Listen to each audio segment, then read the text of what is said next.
जंगल में टुनटुनी नाम की एक चिड़िया अपने पति भूरा चिड़ा और बेटी सुनहरी के साथ एक घोंसले में रहा करती थी। टुनटुनी का पति जंगल के ही एक सेठ कड़कनाथ के आम के बाग में काम किया करता था। टुनटुनी बहुत ही ईमानदार चिड़िया थी, पर उसका पति भूरा चिड़ा बहुत ही घमंडी पक्षी था।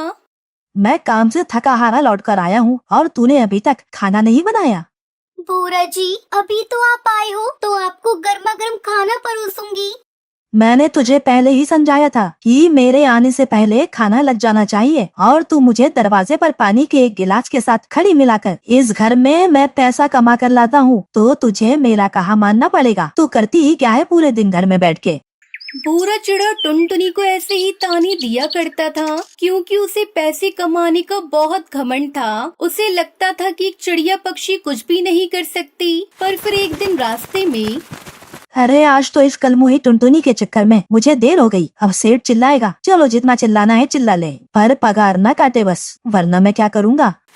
ये सब सोचता हुआ भूरा तेजी में जा ही रहा होता है कि तभी एक तेज रफ्तार में आती हवाई मोटर उसको टक्कर मार देती है और उसके पर वही टूट जाते हैं। वो दर्द से तड़पने लगता है। पक्षी उसे अस्पताल में पहुंचा देते हैं। टुनटुनी वहां आती है। अरे ये क्या हो गया आपको? अरे चुप कर मनहूस, ये सब तेरी ही वजह से हुआ है। तेरी ही वजह से मुझे निकलने में देर हुई थी और जल्दी के चक्कर में मेरा एक्सीडेंट हो गया। ये आप क्या कह रही हैं? मैंने जानबूझकर तो आपको देर नहीं कराई थी। तभी डॉक्टर आती है और टुनटुनी से कहती है, मैं माफी चाहूंगी, पर हवाई मोटर ने आपके पैर को बिल्कुल कुचल दिया है और आपके पंख भी जख्मी हो गए हैं, इसीलिए अब आप कभी उड़ नहीं पाएंगे। ये सुनकर भूरा और टुनटुनी दोनों रोने लगते हैं और फिर वो घर आ जाते हैं। भूरा चिड़ा पूरी तरह से बिस्तर पर पड़ गया था और उसका काम छूट गया था। तब एक दिन कड़कनाथ सेठ उसके दरवाजे पर आया। क्या बात है भूरा, तू काम पर क्यों नहीं आ रहा है? सेठ की आवाज सुनकर टुनटुनी दरवाजे पर जाती है और उसको पूरी बात बताती है। वो सुनकर सेठ कहता है, अरे टुनटुनी, अब तेरा घर कैसे चलेगा? एक काम कर, तू अपने पति की जगह काम कर ले। मुझे भी काम करने वाले की जरूरत है और तुझे पैसे की जरूरत है। क्या सच में मालिक? आपका बहुत बहुत शुक्रिया जो आपने हमारे बारे में इतना सोचा। उस दिन से टुनटुनी सेठ के बाग में काम करके पैसे कमाने लगती है। भूरा चिड़ा कुछ कहता तो नहीं है, पर उसको ये बात समझ में आ जाती है कि उसे अपने काम पर घमंड नहीं करना चाहिए था। कोई भी पक्षी कोई भी काम कर सकता है। सुनिए जी, मैं काम पर जा रही हूँ। खाना बनाकर मैंने रख दिया है। जब तक मैं आऊँगी तब तक सुनहरी तुम्हारा ख्याल रखेगी। हाँ, जब तक तुम नहीं आ जाती हो ये मेरा बहुत ख्याल रखती है। तुमने इसे बहुत अच्छे से संस्कार दिए हैं। ये सुनकर टुनटुनी अपने काम में लग जाती है। कुछ समय गुजरता है और फिर एक दिन गांव में तूफान आ जाता है। उस तूफान में टुनटुनी का घर गिर जाता है। हालांकि भूरा चिड़ा, टुनटुनी, उसकी बेटी सुनहरी तीनों बाल बाल बच जाते हैं। माँ, हमारा घर तो गिर गया, अब हम कहाँ रहेंगे? पता नहीं बेटा, देखती हूँ अभी। पहले सेठ के पास चलो, वो जरूर हमारी कुछ सहायता करेंगे। फिर वो तीनों सेठ के पास जाते हैं और अपनी परेशानी बताते हैं। पर सेठ एक नंबर का लालची पक्षी था। उसे दूसरों की परेशानी से कोई मतलब नहीं था। अरे मेरे पास कोई जगह वगह नहीं है तुम्हें रखने के लिए। तुम मेरे आम के बाग में काम करती हो तो मैं तुमको बस कुछ आम दे सकता हूँ, इससे ज्यादा कुछ मदद नहीं कर सकता। सेठ उनको कुछ आम देकर वहाँ से जाने को कह देता है। टुनटुनी अपने पति और बेटी को लेकर जंगल की तरफ चल पड़ती है। जंगल पहुंचकर तीनों एक पेड़ के नीचे बैठते हैं। तभी टुनटुनी को एक खरगोश दिखाई देता है जिसके पैरों में डोर उलझी हुई होती है। वो भाग नहीं पा रहा था। ये देखकर टुनटुनी चिड़िया उसके पैरों से डोरा निकाल देती है। जैसे ही वो खरगोश आजाद होता है तो वो एक परी में बदल जाता है, जिसे देखकर वो तीनों हैरान हो जाते हैं। मैं कोई खरगोश नहीं हूँ, मैं परी हूँ। मैं तुम्हारे बारे में सब कुछ जानती हूँ। मैं तो बस तुम्हारी परीक्षा ले रही थी कि क्या तुम इतनी मुसीबतों से घिरे होने के बाद भी अच्छा काम करोगी या नहीं, तुम्हारा भगवान पर विश्वास बचा है या नहीं, और तुम इस परीक्षा में पास हो गई हो। मुझे तो यकीन नहीं हो रहा कि मैं अपने सामने परी को देख रही हूँ। टुनटुनी, मैं तुम्हारी भलाई से बहुत खुश हूँ, इसलिए तुम्हारे पास जो आम है उनको मैंने जादुई बना दिया है, तो तुम उनसे जो चाहो वो कर सकती हो। परी ये बोलकर गायब हो जाती है और टुनटुनी जमीन में रखे हुए आमों को देखती है और कहती है, अगर वो परी सच कह रही थी कि ये आम जादुई है, तो मैं चाहती हूँ कि मुझे घर मिल जाए जिसमें हम तीनों आराम से रह सकें। टुनटुनी के इतने कहने की देर थी और बस वो आम एक बड़े से जादुई आम के घर में बदल गया। अरे वाह, कितना प्यारा घर है। ये सब तुम्हारी अच्छाई का ही नतीजा है टुनटुनी। मैंने हमेशा तुमको बुरा भला कहा, पर आज तुम्हारी वजह से हमें इतने अच्छे घर में रहने को मिला है। अरे ऐसा ना कहिए जी, ये सब हमारी किस्मत का है। फिर वो तीनों लोग उस घर के अंदर जाते हैं। घर के अंदर जाते ही भूरा चिड़ा का पैर ठीक हो जाता है और वो अपने आप बिना किसी सहारे के चलने लगता है। अरे अरे, मैं तो ठीक हो गया। मैं ये जादुई आम का घर तो सच में जादुई है। अरे वाह, आप ठीक हो गए जी। ये सब उस परी की वजह से हुआ है। फिर वो लोग उस घर में आराम से रहने लगे। थोड़ा समय गुजरा और उनका आम का घर पूरे इलाके में मशहूर हो गया। ये खबर सेठ के पास भी पहुंची। सेठ उस जादुई आम के घर को हड़पने के लिए निकल पड़ा। अरे ये दोनों मेरे बाग में काम करते थे और आज मुझसे भी अच्छे घर में रह रहे हैं। मैं ऐसा नहीं होने दूंगा।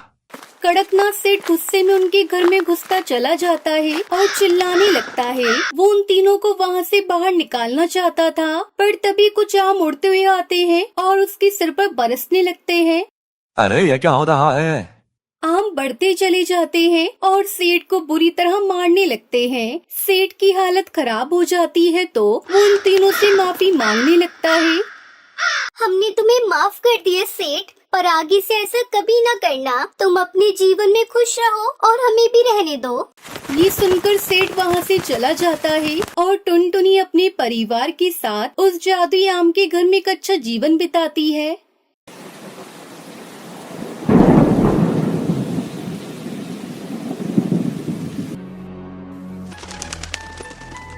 रामपुर नाम के एक गांव में टुनटुनी नाम की एक गरीब चिड़िया रहती थी। उसके पास आम का बगीचा था। वह रोज सवेरे आम के खेत जाकर उन आम के पेड़ों को पानी डालती और उनकी निगरानी करती। इस साल पेड़ों पर अच्छे खासे आम आए थे। उसने सोचा, क्यों ना इन आमों को गाँव में बेचकर पैसे कमाऊं।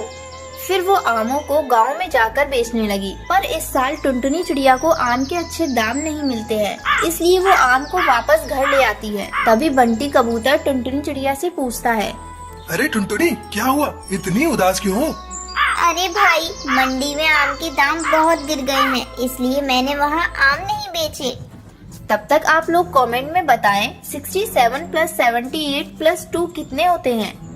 तुम ऐसा करो, उन आमों को शहर के सड़क पर जाकर सीधे पक्षियों को बेचो। मेरा एक किसान दोस्त भी ऐसा ही कर रहा है, उसे अच्छा खासा मुनाफा हो रहा है। ऐसा कहकर वो कबूतर वहाँ से चला जाता है। अगले दिन टुनटुनी आमों को लेकर बेचने के लिए सड़क पर निकलती है। टुनटुनी चिड़िया अपने आम एक भीड़ भाड़ वाली जगह पर रखती है। टुनटुनी चिड़िया के पके आम सभी पक्षी हाथों हाथ लेते हैं। देखते ही देखते टुनटुनी के सब आम बिक गए और कमाई भी अच्छी हुई। वह खुश होकर घर लौटती है। टुनटुनी चिड़िया के पड़ोस में एक लालची किसान कालू कौआ रहता था। कालू कौआ टुनटुनी के हाथ में पैसों की थैली देखकर चौंक जाता है। कालू चुपके से टुनटुनी चिड़िया की बातें सुन लेता है कि कैसे उसने सड़क किनारे जाकर आम बेचे और पैसे कमाए। फिर अगली सुबह कालू कौआ भी अपने खेत में जाकर कच्चे आम तोड़ता है और उन पर केमिकल छिड़ककर उनको पकाता है। अब तो मेरे आम बहुत बिकेंगे और टुनटुनी से भी ज्यादा पैसे कमाऊंगा। हा हा हा। अगले दिन कालू कौआ सड़क किनारे बैठा आम बेचने लगता है, पर कोई भी उसके आम नहीं खरीदता। सभी पक्षी टुनटुनी चिड़िया के आम ही खाना पसंद करते हैं। कालू कौए को यह देखकर बहुत गुस्सा आता है कि कोई उसके पास आम खरीदने नहीं आ रहा है। वह सोचता है, किसी भी तरह टुनटुनी को ठिकाने लगाना पड़ेगा। फिर रात को कालू कौआ चोरी करने टुनटुनी चिड़िया के घर जाता है। वो पैसे चुराकर भाग जाता है। अगले दिन उदास टुनटुनी अपने खेत पहुंचती है। तभी वहाँ चील बाबा प्रकट होते हैं। अरे टुनटुनी, क्या हुआ? तुम इतनी दुखी क्यों? बाबा, कल रात मेरे घर में रखे पैसे कोई चुरा कर भाग गया। मैं तो बर्बाद हो गई।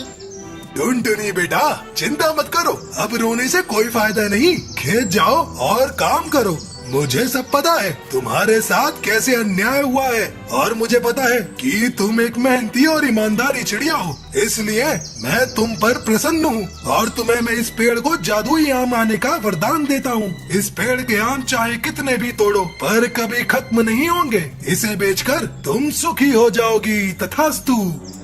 फिर टुनटुनी चिड़िया उस पेड़ से आम तोड़ती है। उसके बाद चमत्कार हो जाता है। टुनटुनी चिड़िया ने आम तोड़े भी तो उस जगह फिर से पक्के आम आ जाते हैं। टुनटुनी उन आमों को लेकर सड़क किनारे बेचने लगती है। आम के साथ साथ अब वो आम का जूस और आम से बनने वाले अन्य पदार्थ भी बेचने लगती है। इससे उसका व्यापार अच्छे से चलने लगता है और फिर वो अमीर बन जाती है। ये देखकर कालू कौवा हैरान हो जाता है। कैसे कम दिनों में टुनटुनी ने इतनी तरक्की कर ली, इसका पता लगाना होगा। अगले दिन कालू फिर से टुनटुनी चिड़िया के बाग में जाता है और उसके आम तोड़ने लगता है। जैसे ही कालू कौवा उस पेड़ के पास जाता है तभी आम की एक डाली उसके ऊपर गिरती है। वो जोर से चिल्लाता है, अरे अरे मर गया रे, अरे अरे बचाओ, अरे कोई बचाओ रे, अरे कोई बचाओ। ये सुनकर टुनटुनी और पड़ोस वाले वहाँ आ जाते हैं। तब सभी को कालू की करतूत के बारे में पता चलता है और वह पक्षी उसे और पीटते हैं और फिर पुलिस बुलाकर कालू कौवे को उनके हवाले कर देते हैं।